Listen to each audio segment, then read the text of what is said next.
여러분 안녕하십니까? C채널 뉴스입니다. 국가인권위원회가 친불교계 단체인 종교자유정책연구원과 종교 편향 실태조사 용역 계약을 체결한 데 대해 논란이 확산되고 있습니다. 이 논란의 핵심적인 내용과 바람직한 대응 방안을 찾아봤습니다. 이인찬 기자입니다. 국가인권위원회는 지난달 16일 인권위 홈페이지에 종립학교에서의 종교차별 실태와 개선 방안 연구에 관한 용역 계약을 체결했다고 발표했습니다. 계약단체는 종교자유정책연구원으로 이 단체는 불교계와 깊은 관련이 있는 곳으로 확인됐습니다. 한국교회 언론회에 따르면 종자연은 2005년 설립돼 미션스쿨 대광고에서의 강희석군 사건에 깊이 관여했고 숭실대학교 채플에 대한 학칙 개선 헌법 소원과 조찬기도의 대통령 축사 문제 제기 등 지난 7년간 기독교 관련 주요 활동만 50여 가지나 된 것으로 확인됐습니다. 언론에는 같은 기간 불교 관련 활동은 2건의 입장 표명만 있었다고 밝히고 있습니다. 특정 종교를 지나치게 공격하고 편향돼 있는 단체가 용역단체로 선정된 데 우려의 목소리가 커지고 있는 가운데 인권위는 계약 체결 절차상 하자가 없기 때문에 문제되지 않는다는 입장을 밝히기도 했습니다. 이에 지난 6월 8일 한국기독교 공공정책협의회는 종자연이 불교 평신도 단체인 참여불교 제가연대 발의로 설립됐고 용역계약 심사위원 5명 중 4명이 인권위 내부 인물로 구성된 것은 공정성과 객관성이 결여된 것이라며 계약 취소를 요구하는 공문을 발송했습니다. 회신을 보내온 인권위는 종교 전문가와 중립적 학자가 참여하는 자문회의를 통해 조사 방법을 정할 예정이며 종교 편향이 없도록 철저히 관리 감독하겠다는 입장을 전했습니다. 불교계가 만든 단체인지를 확인도 하지 않고 심사에서 또 불교의 성직자를 포함시킨 건 이건 불공정하고 객관적이지 못한 그런 결정이라고 생각돼서 현재 종자연이 사실상 불교계 단체라고 볼 수 있는 관련 활동과 증거 자료들이 계속 쏟아져 나오고 있습니다. 그러나 우려되는 것은 이러한 상황에 대한 무분별한 비판이나 감정적 대응이 오히려 기독교계에 대한 비난 여론을 확산시킬 수 있다는 점입니다. 때문에 객관적인 자료와 근거를 토대로 이 문제가 국민 전체에 영향을 줄 수 있음을 냉철하게 밝혀야 합니다. 즉 종교 편향을 심사해야 하는 기관이 오히려 특정 종교에 편중된다면 오히려 종교적 분쟁과 갈등의 소지가 돼 사회적 혼란을 야기할 수 있다는 겁니다. 그 단체가 종교 차별 조사를 했을 경우에 역시 불공정하고 종교 차별적인 그런 조사의 보고서를 작성하게 될 것이고 그로 인해서 그들이 추구하는 종교평화법 또 개종금지법 같은 또 이번 용역 계약이 2번의 유찰 끝에 수의 계약으로 이루어졌다는 점은 기독교계가 관련 활동에 무관심했음을 보여주는 대목으로 변화가 필요한 부분입니다. 무엇보다 이 문제가 불교와 기독교 간 종교적 갈등 사안이 아님을 기독교와 불교 스스로 인식하는 것이 매우 중요합니다. 이것이 지나친 이기주의라든지 또 기독교계의 어떤 이해관계에 따라서 감정적인 대립으로 나가는 것은 그렇게 바람직하지 않다고 생각이 듭니다. 오히려 우리 관점에서 좀 예의주시하면서 이 과정이 매우 엄정하고 공정하게 이루어질 수 있도록 국가인권위가 철저한 검증 없이 용역단체를 선정한 것은 분명히 문제가 있어 보입니다. 그러나 이 문제에 감정적으로 대응하기보다 이를 한국교회 쇄신의 기회로 삼는 한편 타종교를 품는 선교적 자세로 합리적인 문제 해결을 이끌어내야 할 것으로 보입니다. C채널 뉴스 이인창입니다. 지난 11.6 서울시장 재보궐선거일에 발생한 중앙선관위 홈페이지 디도스 공격에 대해 특별검사팀이 이를 지시한 윗선이나 배후가 없다고 발표했습니다. 한국기독교교회협의회는 깊은 우려를 나타내고 국정조사와 청문회를 요구했습니다.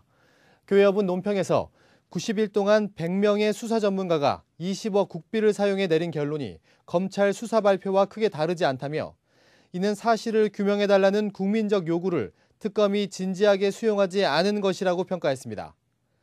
교회협은 윗선의 개입을 암시하는 발언이 여러 차례 있었고 선관위 내부 소행일 수 있다는 의혹들이 제기됐지만 특검은 이를 적극적으로 조사하지 않았다고 비판했습니다. 또 여야 정치권에는 민주주의 근간인 선거체제를 문란케 한 사건이 재발하지 않도록 국정조사와 청문회 등을 열어 사실규명에 나서야 한다고 촉구했습니다. 지난 19일 주한 일본 대사관 앞 평화소녀상 앞에서 독도가 일본 고유의 땅이라고 적힌 나무 말뚝이 발견됐습니다. 범인은 일본 극우파 회원인 것으로 확인됐습니다. 범인으로 지목된 스즈키 노부유키 등 일본 극우파 활동가 2명은 주한 일본 대사관 앞 평화비에 말뚝을 묶고 사진과 동영상을 촬영해 자신의 블로그와 유튜브에 올렸습니다. 이들이 찍은 동영상에서 스즈키 씨는 대사관 바로 앞에 위안부상, 매춘부상이 있다며 철거를 촉구했습니다. 이어 일본 정부가 다케시마 문제를 조속히 해결하지 않으면 안 된다고 주장했습니다. 이에 앞서 지난 18일 마포구 성산동에 위치한 전쟁과 여성인권 박물관에도 동일한 말뚝이 발견됐습니다. 한국정신대문제대책협의회는 말뚝 사건 당일 SNS를 통해 사건을 알리고 네티즌들에게 주한 일본 대사관 앞 일본 우익단체 활동을 예의주시해달라고 요청했습니다. CCM 오디션에 새 바람을 몰고 온 가스펠스타 C가 시즌2의 시작을 알리며 찬양 경주를 시작했습니다. 올해 대회는 어떤 특징이 있을까요? 서정민 기자가 소개합니다. 새 노래로 여호와를 찬양하라. 한국교회 대표 오디션으로 자리매김한 C채널 가스펠스타 C가 시즌2의 시작을 알리고 3개월간의 대장정에 돌입했습니다. 지난 1월부터 시즌2 준비를 시작한 C채널은 공식 기자회견을 갖고 이번 시즌이 갖는 의미와 대회 일정 등에 대해 소개했습니다. 올해 대회는 총 3가지 부분을 눈여겨볼 수 있습니다. 참가자들과 멘토들과의 관계를 지속적으로 이어주는 인큐베이팅 작업과 해외 온라인 오디션, 가사 공모 등입니다. 이번에 참가하는 1000여 명의 참가자들과 헤어지지 않고 같이 사역을 하는 것이기 때문에 그 사역의 동행자로서의 자세를 갖고 시작하면 좋을 것 같습니다. 전국 1차 오디션은 7월 7일 부산 포도원교회에서 부산 경남 예선이 진행됩니다. 대구 경북 예선은 7월 14일 대구 서문교회, 광주 호남은 7월 21일 광주 성안교회, 대전 충청은 7월 28일 한밭제일 장로교회, 경기 강원 예선은 8월 4일 분당 구미교회에서 치러집니다. 특히 올해는 서울 경기 강원권 지역 참가자들의 집중 현상을 막기 위해 경기 지역 예선을 신설했습니다. 시즌2는 참가자들의 경쟁보다 찬양 사역자로서의 가능성을 확인할 수 있는 장을 마련하겠다는 계획입니다. 3박 4일간의 가스펠 캠프스는 이러한 차원에서 진행되며 참가자들이 음악적인 부분 외에 실제 CCM 사역자의 삶을 멘토들과의 대화를 통해 간접적으로 느낄 수 있게 됩니다. 이때 멘토들은 참가자들의 음악적인 역량 외에도 인성과 영성 등 CCM 사역자로서의 가능성을 평가하게 됩니다. 12인 멘토들의 선임 멘토를 맡고 있는 김명식 교수는 참가자들의 음악성 외에도 잠재된 재능을 발견하는 것이 멘토들의 역할이라며 심사 기준을 밝혔습니다. 그래서 2차에서 캠프를 진행하면서 할 때 그 안에 사람들이 음악적인 역량만이 아니라 어떤 인성이나 영성이나 사회적인 관계를 풀어가는 부분까지도 좀 같이 볼 수 있으면 좋겠다. 해외 온라인 오디션의 경우 해외 선교사들과 한인교회 청년들을 중심으로 해외에서도 참가할 수 있는 방법을 마련해달라는 요청을 반영했습니다. C채널은 지난 구글 유튜브와의 파트너십을 체결한 바 있어 온라인 글로벌 오디션을 진행할 수 있는 기반을 마련했습니다. 이와 함께 올해는 다양한 분야의 참가자들의 참여를 돕고 있습니다. 가창력이 아닌 작사 실력을 가진 참가자들에게도 가스펠스타스에 도전할 수 있는 기회를 부여한 것입니다. 나의 고백, 오직 주님을 주제로 한 찬양 가사 공모는 온라인을 통해 접수되며 선정된 가사는 본선 무대에 오를 참가곡으로 제작됩니다. 한편 지난해 대회에서 대상을 수상한 원띵밴드 김지선 씨는 실패를 두려워하지 말고 도전 그 자체를 즐겨 하나님께 찬양드리면 된다며 시즌2 예비 찬양 사역자들에게 당부했습니다. 이번에 망설이신 분들이 있다면 그런 고배와 상관없이 정말 하는 거에 목적을 두고 의의를 두고 또 찬양을 한다라는 그 소명감을 갖고 그냥 참여하셨으면 좋겠다라는 생각이 듭니다. 지난해 CCM 오디션계 열풍을 불러일으킨 가스펠스타스가 또 한 번의 기독문화 새 바람을 예고하고 있습니다. 예비 찬양 사역자들에게 이번 가스펠스타스가 또 한 번의 거룩한 도전이 될 것으로 예상됩니다. C채널 뉴스 서정민입니다.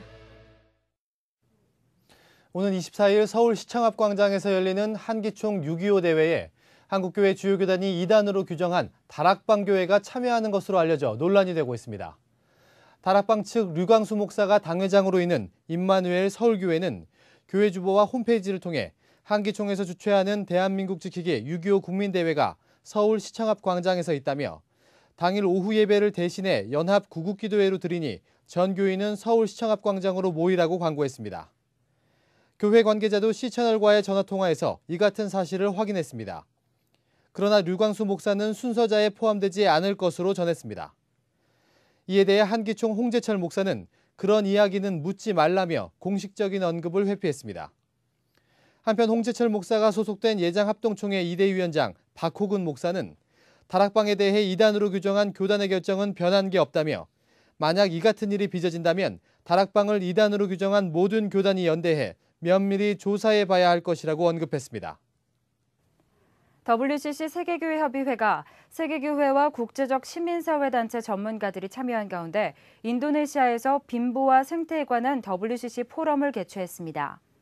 포럼에서는 2006년 WCC 제9차 총회에서 시작된 아가페 프로젝트를 바탕으로 경제와 생태 정의, 빈곤 철폐에 대해 논의하고 있습니다. 아가페 프로젝트는 세계 경제화 가운데 미래 인류와 환경을 위한 대안을 모색하기 위한 것으로 최근 세계 경제 위기 속에 더욱 주목되고 있습니다. 포럼 참가자들은 아가페 프로젝트 과정을 통해 세계교회와 에큐메니컬 가족들이 빈곤 철폐와 생태 정의를 세우는 데 부름받았음을 확인했습니다. 포럼의 한 관계자는 논의된 이슈들을 2013년 WCC 제10차 부산 총회 주제인 생명의 하나님, 우리를 정의와 평화로 이끄소서에 연결할 것이라고 밝히기도 했습니다. 한국교회연합이 사무총장에 기독교대한 하나님의 성회 소속 안준배 목사를 선임하기로 했습니다. 하지만 최근 한국기독교총연합회 총무로 선임된 최명호 목사도 같은 기아성 교단 소속이어서 논란이 일고 있습니다. 한 교회는 최근 보도자료를 통해 초대 사무총장에 안준배 목사를 선임하고 오는 25일 한국기독교연합회관에서 취임 감사 예배를 드린다고 밝혔습니다. 한 교회는 취임 예배 전 제1-3차 임원회와 1-2차 임시총회를 갖고 안준배 사무총장 인준 절차를 밟을 예정입니다. 한 교회는 지난 실행위에서 안 사무총장 인준건을 다루며 안 목사와 같은 교단 인사인 최명호 목사가 한기총 총무로 거론되자 사무총장 선임을 잠정 보류한 바 있습니다. 안 목사와 최 목사가 소속된 기아성 교단은 실행위를 열고 양측의 연합기관과의 입장을 정리하기로 했지만 결론을 내리지 못하고 다음 임원회에 위임했습니다. 이 밖의 뉴스와 날씨를 전해드립니다. 참여연대가 다음 주 화요일 국회의원회관에서 쌍용차 사태를 통해 본 정리해고의 문제점과 제도 개선 방안 토론회를 개최합니다. 이날 토론회에서는 쌍용차 정리해고 과정에서 드러난 고용안정 시스템의 문제점과 국내 정리해고 제도의 문제점 등을 분석하며 개선 방안을 모색할 예정입니다. 한국기독교교회협의회가 오는 28일 청년 실업의 문제와 해법에 관한 심포지엄을 개최합니다. 숭실대학교 정무성 박사가 청년 실업 문제와 해법을 모색하고 서울시 일자리 정책과 주용태 과장이 서울시의 청년 일자리 정책에 대해 발제할 예정입니다. 기독교대한 성결교회가 총회본부 재정비리 조사를 위해 특별조사 전권위원회 7인을 구성했습니다. 위원으로는 조원근, 신만교, 김유진, 신청목사, 송연인, 김정식, 류인구 장로가 각각 선임됐습니다. 사랑의 장기기증운동본부가 지난 17일을 시작으로 오는 9월 9일 장기기증의 날까지 9,999명에게 장기기증 서약을 받는 9999 캠페인을 시작한다고 밝혔습니다. 캠페인은 제주도를 시작으로 여수, 광주 등 전국 각지에서 진행되며 전국 지역교회 등에서 이번 행사에 참여할 것으로 예상되고 있습니다. 날씨입니다. 이번 주말에도 무더운 날씨가 계속되겠습니다. 더위에 지치지 않도록 주의하시는 게 좋겠습니다. 토요일에는 강원 영서지방과 충북과 경북 일부 내륙지방에서 일시적으로 소나기가 내리기도 하겠습니다. 장마전선의 영향으로 제주도에서는 주일부터 비가 내리겠습니다. 아침 기온은 대전 20도, 부산 19도를 기록하겠습니다. 낮 최고 기온은 서울 32도, 춘천, 광주 31도 등으로 무더운 날씨가 이어지겠습니다. 바다의 물결은 전해상에서 0.5에서 1.5m로 일겠습니다. 주간 날씨입니다. 다음 주 월요일에는 제주도와 남해안 지방에 비가 내리겠습니다. 제주도에는 다음 주 후반 또 한 번 비 소식이 있겠고 강원도 영동 지방은 다음 주 화요일에 비가 내리겠습니다. 오늘 뉴스는 C채널 홈페이지와 스마트폰 어플리케이션을 통해 다시 보실 수 있습니다. SNS를 통한 의견도 적극 청취하겠습니다. 뉴스를 마칩니다. 함께해 주신 여러분 고맙습니다.